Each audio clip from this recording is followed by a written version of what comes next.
Le bonheur et le sommeil sont intimement liés.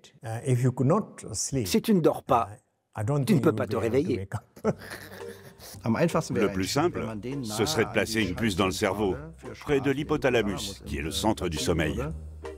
Et avec ce dispositif, on pourrait endormir une personne relativement facilement, en une fraction de seconde. Quand on dort, d'une part on ne produit rien et d'autre part on ne consomme pas. Et ça, on n'y est plus habitué. On a tous eu ce sentiment d'être quelqu'un de neuf après une bonne nuit de sommeil. Et les personnes qui sont bien dans leur peau au quotidien et qui ont une approche du monde assez optimiste ont tendance à mieux dormir que celles qui ressassent beaucoup. Selon l'Institut fédéral des statistiques, en Allemagne, on dort en moyenne 8h37 par nuit. A priori, c'est plutôt positif. Mais bien sûr, comme toutes les statistiques, c'est une valeur moyenne. Et quand je reste éveillée dans mon lit à me tourner et me retourner, ça m'énerve encore plus de penser aux gros dormeurs qui faussent les chiffres.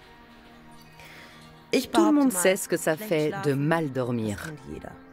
Mais quand le problème persiste, ça peut rendre très malheureux. Alors comment trouver le bon sommeil réparateur ?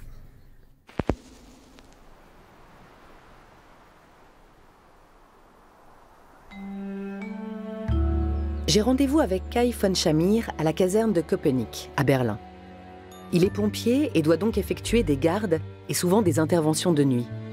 Par ailleurs, il est père de famille et triathlète. Si lui arrive à bien dormir, je suis sûre qu'il pourra me donner quelques conseils. Bregue Hofstede est une écrivaine néerlandaise. Elle a souffert d'insomnie pendant 10 ans. Des somnifères au bruit blanc, elle a tout essayé pour y remédier. Rien n'y a fait, jusqu'à ce qu'elle change radicalement de vie. Elle a écrit un livre sur son expérience. Et comme pour l'écriture, tout commence par des routines.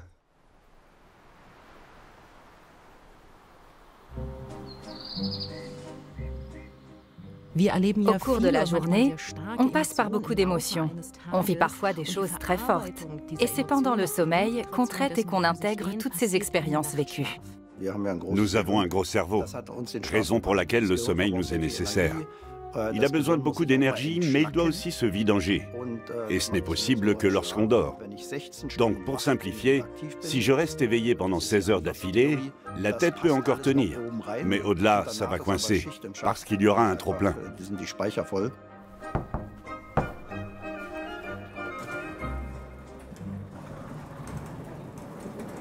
Salut! Bonjour Kai. Bienvenue dans la caserne de pompiers de Köpenick. C'est ton lieu de travail? Ça ne ressemble pas au mien. Mais on a quand même des chaises de bureau. Je suis soulagée. Je te fais visiter. Avec plaisir, c'est une première pour moi.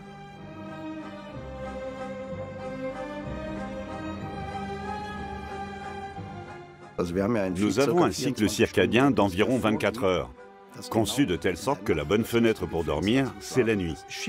Les gens qui font des gardes nocturnes n'ont pas la même qualité de sommeil. Quand ils prennent du repos, leur température interne est plus élevée, de même que leur taux de cortisol. Ce qui fait que cet assoupissement est plus court, avec moins de phases profondes et de rêves. Tout cet étage, ce sont des salles de repos. Ça ressemble à un internat. Petit mais efficace. Tu as une chambre individuelle? On a presque tous une chambre individuelle. Chacun a sa petite couverture, comme les 7 nains. C'est ça. Certains préfèrent dormir dans un sac de couchage. Mais moi, je me suis habitué... À te faire un petit nid. Exactement, presque comme à la maison. Et tu prépares ton lit tous les jours? J'ai déjà du mal à le faire toutes les 2 semaines. À la maison, c'est différent. Mais oui, je remets des draps tous les après-midi. C'est très cosy. On est pas mal. Tout à fait. J'ai besoin de temps pour sortir du lit. Mais ici, j'imagine que vous n'avez pas ce luxe. Comment ça se passe? Tu es réveillé par une sirène et tu sautes dans tes vêtements? Non, on a tous un beeper comme ça. Il est relié au véhicule de secours de ma brigade. Et la nuit, je le branche sur cette petite lampe. Quand il y a une alerte, la lumière s'allume. C'est vrai? Oui. Ça sert aussi de lampe de chevet. C'est violent comme réveil. Ça me rappelle un épisode d'une émission de radio que j'aimais bien. Le réveil hurlant. J'en ai fait des cauchemars et je ne l'ai plus jamais écouté.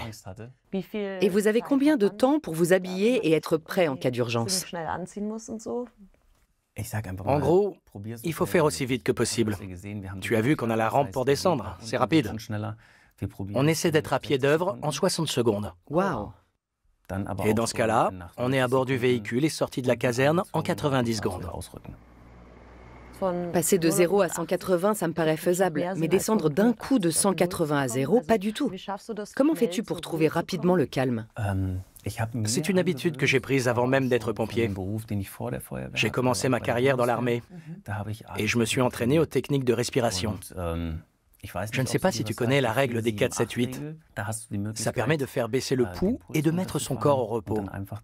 Tu prends une inspiration de 4 secondes, tu bloques 7 secondes et tu expires pendant 8 secondes. Je vais m'assoupir si on essaie? On n'a qu'à essayer. Ok, c'est parti.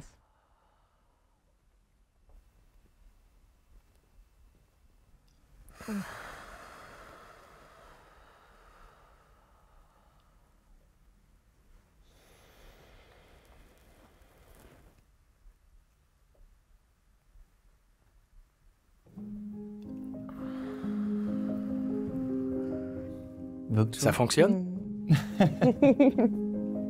Oui, c'est efficace. Tu essaieras. Oui, c'est bien pour mes insomnies.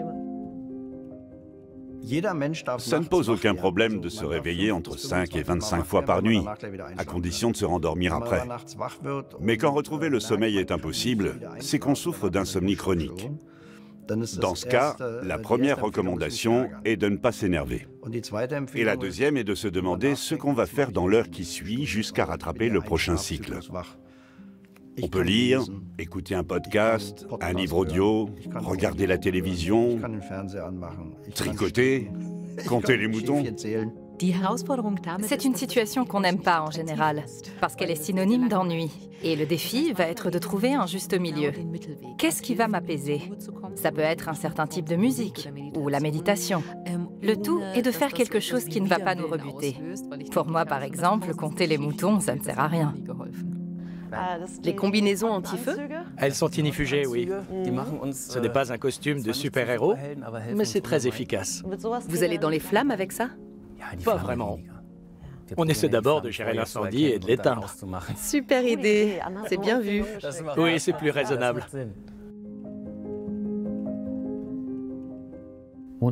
J'étais de garde de nuit lundi dernier, et c'était un service particulièrement dur. En tout, j'ai dû passer environ une demi-heure au lit. On a fait énormément d'interventions. Je crois qu'on a eu 9 alarmes au total, dont 5 avant minuit et 4 après. Au cœur de la nuit, ce sont vraiment les pires, parce qu'elles coupent complètement les phases de repos normales. Et ensuite, quand je suis rentré à la maison, j'ai emmené les enfants à l'école et à la crèche. Et là, j'ai pu enfin prendre une heure de repos. Une seule? Oui, une seule. Parce qu'après, j'ai regardé le réveil et c'était l'heure d'ouverture de la piscine.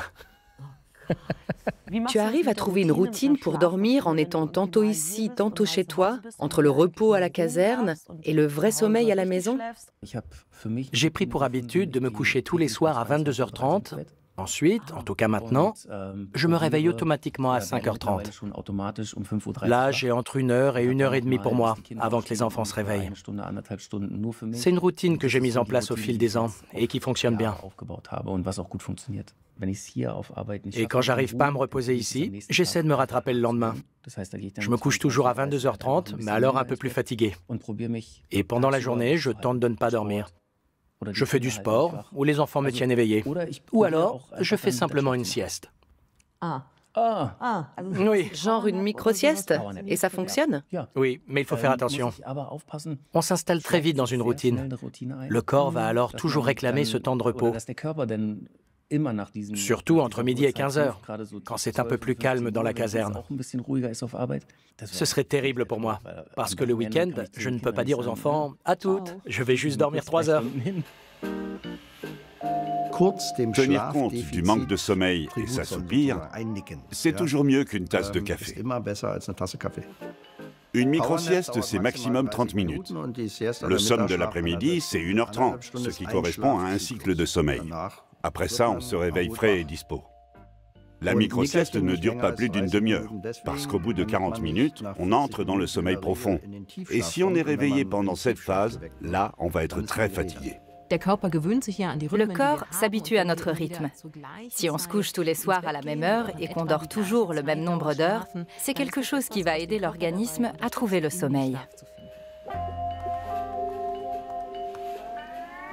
S'il vaut mieux faire une micro-sieste que boire une tasse de café, je propose de réaménager les bureaux en conséquence. Des oreillers moelleux plutôt que de vils distributeurs automatiques, des chants de baleines et des masques de sommeil.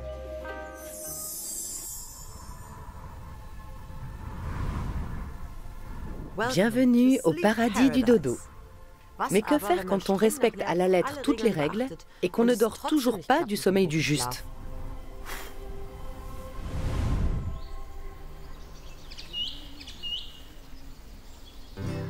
A candy-colored clown they call the Sandman tiptoes to my room every night just to sprinkle stardust and to whisper. Allô, salut. Everything. Tu as fait bon voyage? Très bon. C'est joli ici. On jette un œil? Oui, c'est très chouette.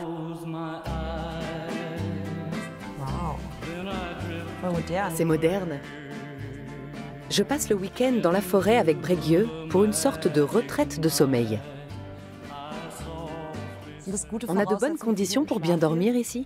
Je pense, oui. C'est très calme. On n'entend rien à part le vent. Ça joue la pollution sonore? Oui, oui. Ça ne m'étonne pas. J'habite dans une rue pleine de bars. On va faire un tour dehors?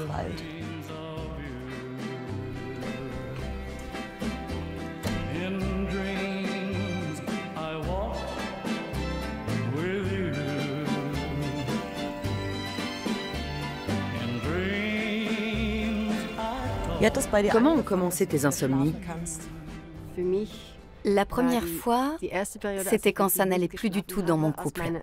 Je n'avais jamais vécu ça à ce point. Je n'arrivais plus du tout à dormir. Comment ça se manifeste chez toi? Tu restes éveillée et tu rumines?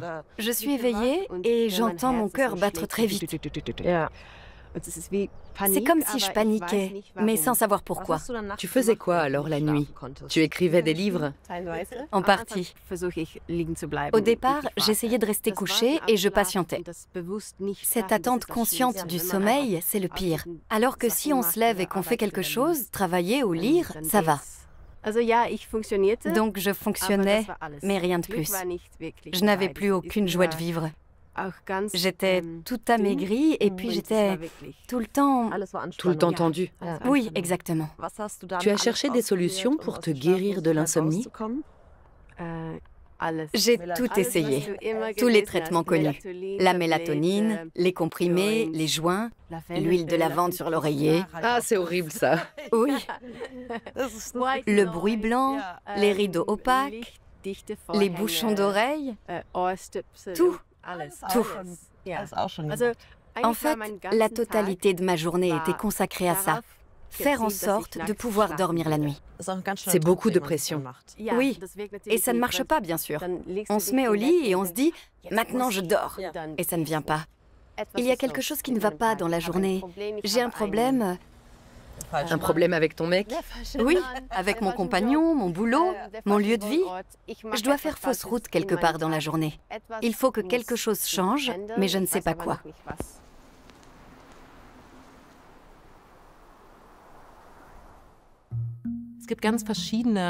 Il y a différents facteurs sur lesquels on peut jouer dans la journée pour favoriser une bonne nuit de sommeil. L'un des plus importants, c'est l'activité physique. Ça ne veut pas nécessairement dire faire du sport. Se promener, aller prendre l'air en forêt pendant une demi-heure, fait baisser le taux de cortisol. Quand on est resté toute la journée devant son ordinateur, on va forcément plus mal dormir. parce qu'on a sécrété moins d'adénosine, une molécule clé dans la régulation du sommeil. Un autre facteur, ce sont les relations sociales.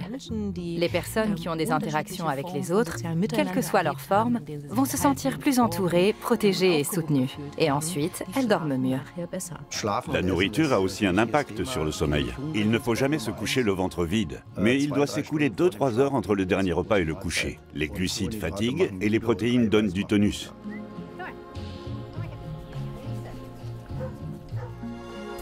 Alors, tu as changé quoi dans ta vie? J'ai fait une expérience. Je me suis dit, bon, le temps, l'argent, ce sont des facteurs de pression. Je devrais peut-être essayer de quitter Amsterdam. C'est une ville très chère. Et je suis partie m'installer dans un petit village en France, en Bourgogne. Là-bas, la vie était très différente. Tout était meilleur marché. Donc je n'avais pas besoin de travailler autant, ce qui fait que j'avais beaucoup plus de temps libre. J'ai pu avoir un chien et me balader avec lui, faire mon potager. La première nuit, je me suis dit, mais qu'est-ce que je fais là? Mais dès la deuxième, j'ai bien dormi.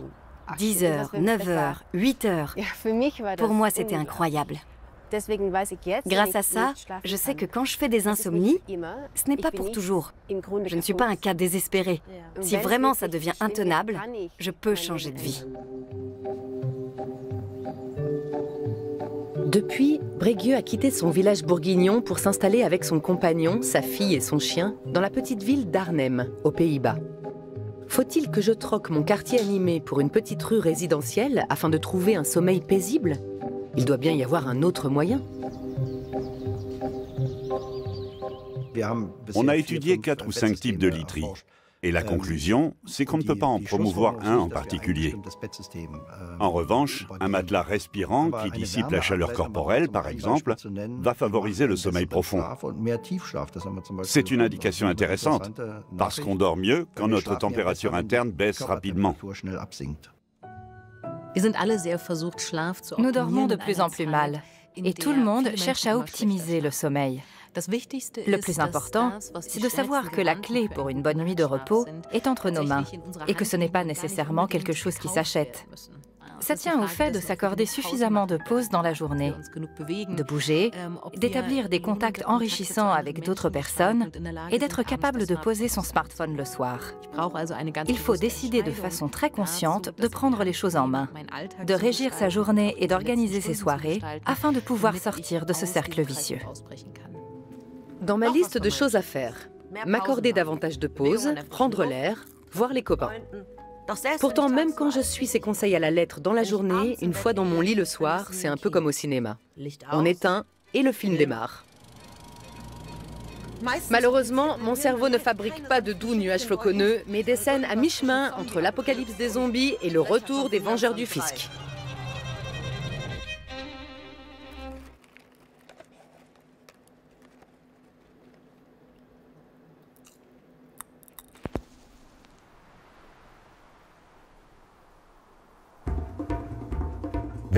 S'il y a une chose qui empêche de dormir, c'est de se faire du souci. Le fait d'être projeté hors de soi par quelque chose d'autre. Cette sorte d'aspiration qui surgit de l'avenir et qui m'emporte loin de l'ici et maintenant. Tout cela est encore aggravé par une surabondance de réflexions sur les catastrophes qui pourraient arriver. Tout ce qui risque de mal tourner. Et au moment de dormir, notre imagination se met à battre la campagne. On ne la contrôle plus. C'est comme un film d'horreur qui se déroule sous nos yeux. C'est justement la nuit, quand nous sommes fatigués, voire surmenés, que notre capacité à réguler nos émotions est très affaiblie. C'est pour ça que les problèmes nous apparaissent plus grands et font naître des sentiments négatifs.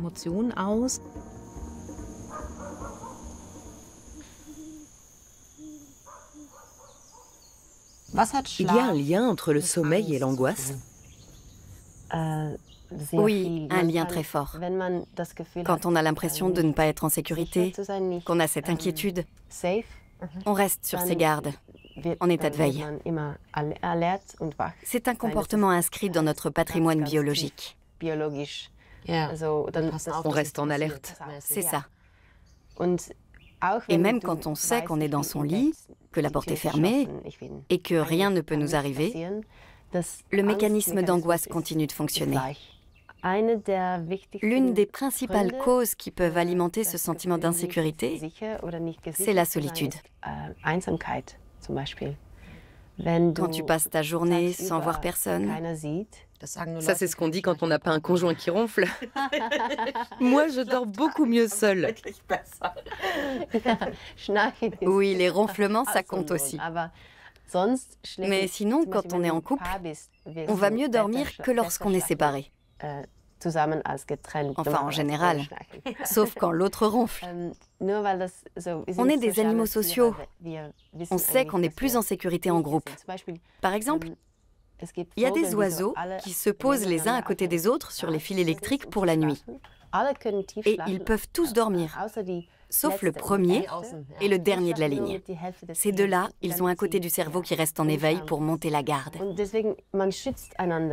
On se protège les uns les autres. Et là, on se sent en sécurité et on peut dormir. C'est comme un petit enfant. Si on le met à côté de notre lit, il va s'endormir tout de suite.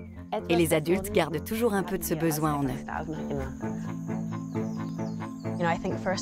J'ai étudié le comportement des babouins.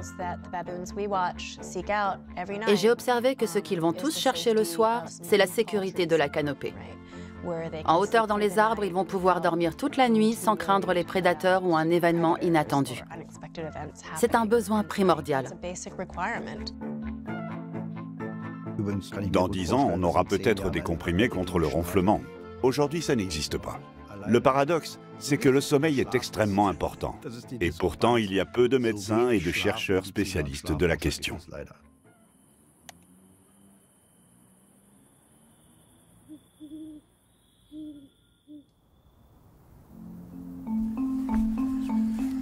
Le jour se lève. Les premières lueurs de l'aube. La fin de la nuit. Elle n'a pas duré toujours.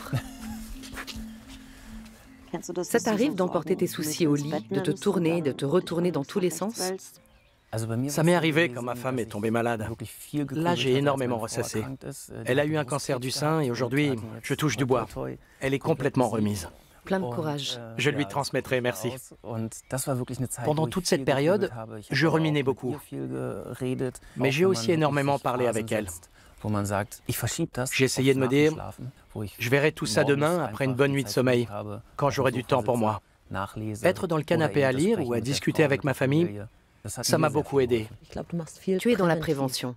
Tu fais attention à faire assez de sport, à mettre en place une routine, à essayer de gérer au mieux tes soucis. Oui, chez les pompiers, on dit qu'il faut toujours avoir un coup d'avance. C'est pas toujours possible. Ma femme mangeait sain, tout allait bien, jusqu'à ce coup de massue, son cancer. Mais j'essaie d'anticiper, oui.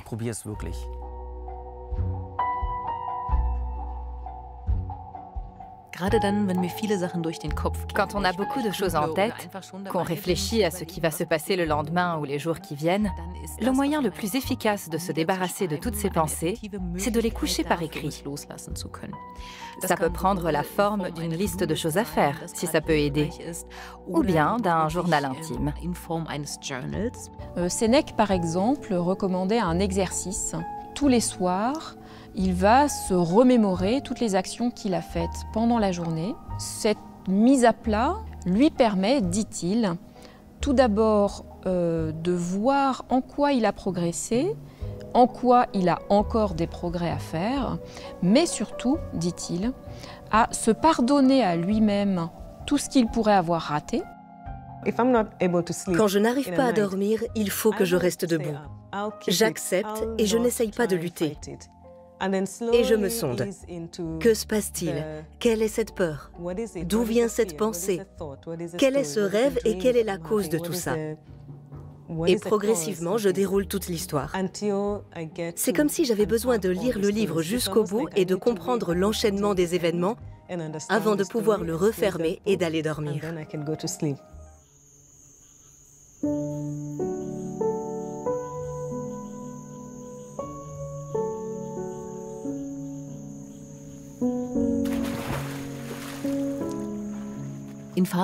Dans les phases d'insomnie, et quand on a peut-être le sentiment d'aller mal à cause de ça, il faut absolument avoir de la compassion pour soi-même. On accepte la chose comme elle est, sans se déchirer intérieurement, et on se ferait un chemin vers l'apaisement. Je ne crois pas qu'il soit possible de bien dormir 365 nuits par an. Alors je pense qu'il est très important d'être doux et patient avec soi-même, de s'accorder cette grâce.